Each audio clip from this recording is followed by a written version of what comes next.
Alejandro, le visage marqué par la colère et l'inquiétude, entre en trombe dans le bureau d'Eduardo. L'affrontement est immédiat. Alejandro exige de savoir ce qu'Eduardo a fait de l'argent de Miguel. La réponse d'Eduardo est d'un cynisme glaçant. Cela ne regarde pas Alejandro. Mais Alejandro sait que les conséquences sont désastreuses.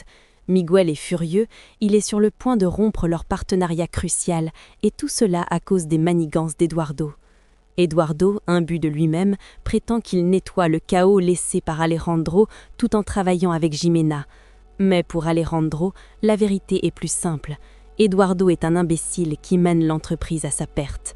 La haine entre les deux hommes est palpable, une rivalité fraternelle toxique qui menace de tout consumer.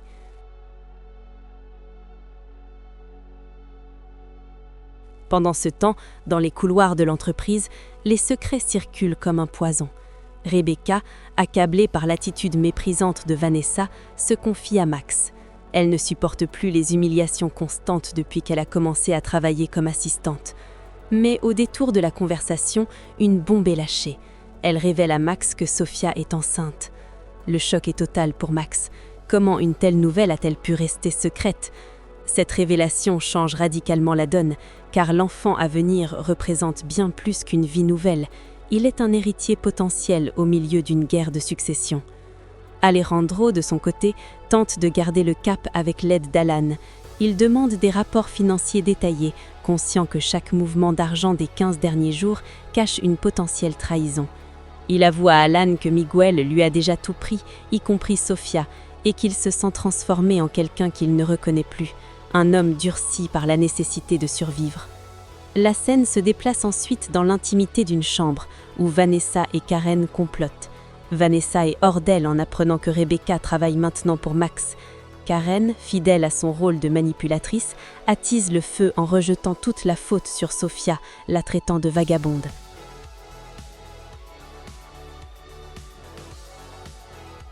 Mais loin de ces machinations, un moment de pure émotion nous attend. Poncho et Hugo, deux futurs grands-pères, célèbrent la nouvelle autour d'une bière.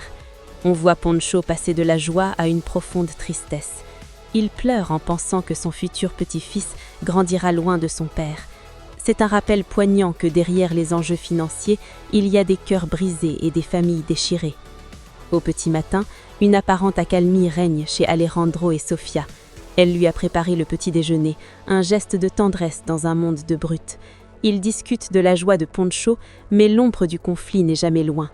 Alejandro mentionne un rendez-vous médical important pour Sofia, montrant qu'il tient à elle malgré le chaos qui les entoure. Cependant, Vanessa confronte violemment Alejandro sur le sujet de la bourse. La nouvelle est tombée. Miguel Cantu vend toutes ses actions du groupe Alva. Pour Vanessa, c'est la fin du monde et elle blâme Alejandro pour son incapacité à retenir Miguel. Elle menace alors d'utiliser son pouvoir de vote pour l'expulser du groupe. Alejandro reste stoïque, affirmant que si Miguel part, c'est une décision personnelle. Mais Vanessa ne veut rien entendre.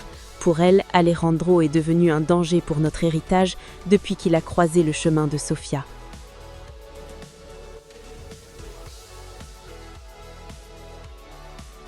Dans un quartier plus modeste, la romance fleurit là où on ne l'attendait pas.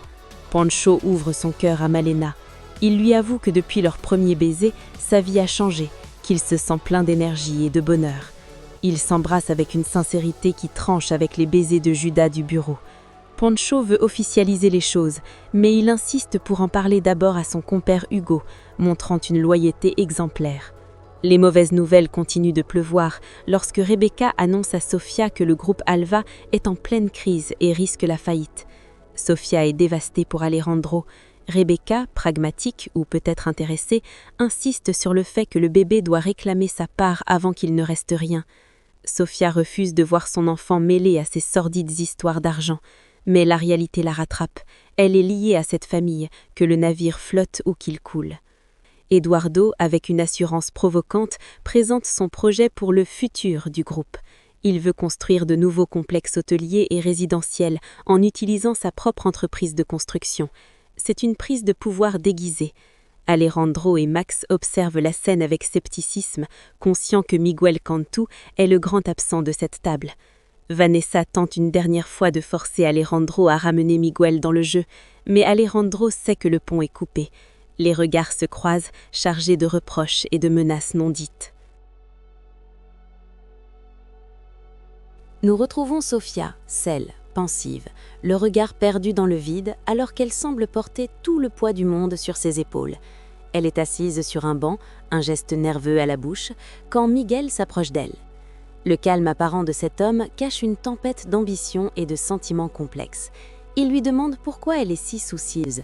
Sofia, avec cette sincérité qui la caractérise, lui avoue que trop de choses tourbillonnent dans sa tête. Elle s'inquiète pour son bébé, pour ses problèmes incessants avec Alejandro, mais par-dessus tout, elle se sent coupable. Elle craint que Miguel et Alejandro, à cause d'elle, ne soient en train de mettre en péril l'avenir même de leur société. Mais Miguel, protecteur et presque autoritaire dans son affection, la détrompe immédiatement. Pour lui, le problème n'est pas Sofia, mais l'immaturité chronique d'Alejandro, son incapacité notoire à séparer ses émotions personnelles des affaires. Sofia semble un instant apaisée, confiant que ses priorités ont changé, que sa vie tourne désormais autour de cet enfant à naître. Miguel y voit une opportunité, il se réjouit à l'idée qu'avec le temps, elle finira par oublier Alejandro pour de bon. Mais le doute persiste dans les yeux de la jeune femme. Si elle reconnaît qu'Alejandro a fait son choix, l'oubli est une promesse bien difficile à tenir. Pendant ce temps, dans les couloirs feutrés de l'entreprise, une autre tension éclate. Max et Vanessa se font face dans une confrontation électrique. Vanessa est hors d'elle, déçue par l'attitude de Max qui semble avoir pris le parti de Sofia. Pour elle, c'est une trahison familiale impardonnable. Max tente de la ramener à la raison, l'accusant d'être dévorée par la jalousie, mais Vanessa ne veut rien entendre. Elle est convaincue que ces femmes, Sofia en tête, ont détruit l'équilibre de sa famille. La rupture est consommée, les mots sont des flèches, et Vanessa s'éloigne, laissant Max seul avec ses propres contradictions.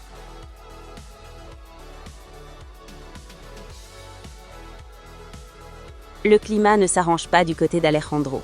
Dans son bureau, la fureur gronde. Il apprend que le machiavélique Eduardo a réussi à convaincre sa propre mère de lui confier la construction de son hôtel.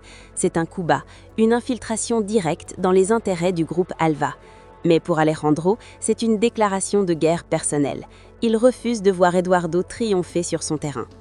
Le décor change pour nous emmener sur une terrasse idyllique face à la mer, mais l'ambiance n'y est pas moins orageuse. Eduardo retrouve Karen, et les nouvelles sont mauvaises. Miguel a annoncé la vente de ses actions, un retrait massif qui menace de faire s'écrouler tous les projets en cours. Karen est terrifiée. Son hôtel, le projet de sa vie, risque d'être annulé. Elle s'en prend violemment à Eduardo, le comparant amèrement à Alejandro. Elle lui lance au visage que, contrairement à lui, Alejandro aurait su exactement quoi faire pour sauver la situation. Cette comparaison est un poison pour Eduardo, qui tente désespérément de maintenir sa position alors que le sol se dérobe sous ses pieds. L'ombre de Sofia plane partout. Vanessa et Isabelle, réunies dans un cadre luxueux, ne peuvent s'empêcher de conspirer. Elles observent avec effroi comment Sofia manipule les hommes autour d'elle, les poussant à des décisions irrationnelles qui mettent en péril l'empire familial. Isabelle se sent impuissante, réalisant que malgré tous ses efforts, Alejandro semble incapable d'arracher Sofia de son cœur. Elles en viennent à une conclusion inévitable, il faut agir, et vite, avant que tout ne soit réduit en cendres. Dans un café branché, une autre idylle vacille. Blanquita et Alan sont en plein désaccord. Blanquita, d'habitude si douce, ne supporte plus l'arrogance et l'autoritarisme d'Alan. Elle lui reproche son comportement envers Luis et son attitude de chef tyrannique à l'agence. Alan se défend, invoquant la pression et la confidentialité des dossiers. Mais le mal est fait. Blanquita, déçue, lui pose un ultimatum. S'il continue sur cette voie, leur relation n'aura pas d'avenir. Elle réalise qu'elle s'est peut-être trompée sur l'homme qu'elle aimait. Elle se lève et part, laissant Alan seul face à ses démons et à son ego blessé.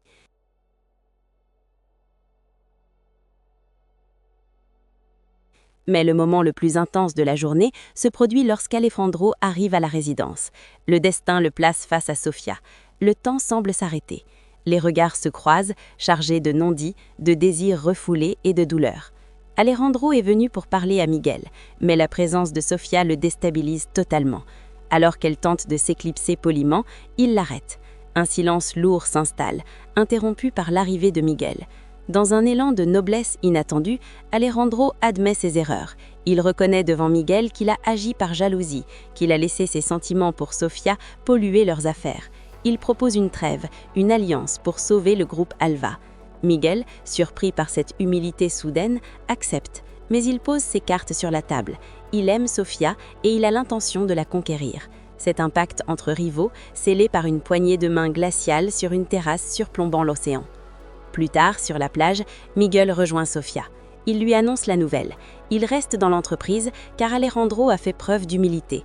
Sofia est soulagée, pensant aux employés et à la stabilité de la société. Mais Miguel change de ton. Il s'agenouille presque devant elle, lui prenant la main avec une dévotion touchante. Il lui parle de son amour inconditionnel, de sa volonté de faire d'elle la femme la plus heureuse du monde. Sofia sourit, touchée par tant de tendresse, mais on sent que son cœur est toujours un champ de bataille. À la nuit tombée, Alejandro discute avec Alan.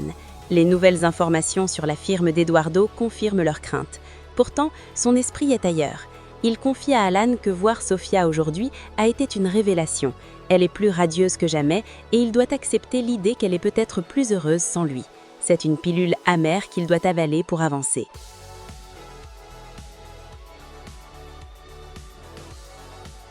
Parallèlement, Isabelle s'effondre auprès de Karen. Elle sent Alejandro s'éloigner, son corps est présent mais son esprit est ailleurs, obsédé par Sofia. Pourtant, Isabelle refuse de s'avouer vaincue. Elle est convaincue que c'est la femme dont il a besoin, celle qu'il aime vraiment, et elle jure de se battre pour son mariage. La tragédie frappe fin Blanquita. En pleurs dans une rue sombre, elle est secourue par Luis. Elle lui raconte sa rupture brutale avec Alan. Luis, toujours fidèle, tente de la consoler. Mais dans l'ombre, Alan observe la scène. Sa jalousie maladive s'enflamme en voyant Blanquita dans les bras d'un autre. Mais le vrai choc, le moment qui va tout changer, se passe dans la chambre de Rebecca. La jeune femme est en train d'admirer des vêtements de bébé rose, un sourire secret aux lèvres. Elle cache précipitamment ses achats sous les draps quand Alvaro entre dans la pièce. Il est suspicieux, l'interroge sur ses activités de la journée, sentant qu'elle lui ment. Rebecca tente de faire bonne figure, mais l'homme, tel un prédateur, finit par soulever la couverture. Le secret est exposé. Les petits habits de bébé sont là, sous ses yeux. Le regard de Rebecca se fige, celui d'Alvaro s'illumine d'une lueur dangereuse. La vérité va-t-elle éclater ? Alors la famille, c'est la fin de cette vidéo, l'épisode 73, ainsi terminé. Je vous remercie d'avoir regardé jusqu'à la fin. N'oubliez pas de vous abonner, de partager la vidéo et surtout de laisser un like pour soutenir la vidéo. Alors, dites-moi aussi en commentaire ce que vous avez retenu comme leçon concernant cet épisode 73 de votre série Kabou. Alors, on se retrouve à bientôt pour une nouvelle vidéo, probablement l'épisode 74.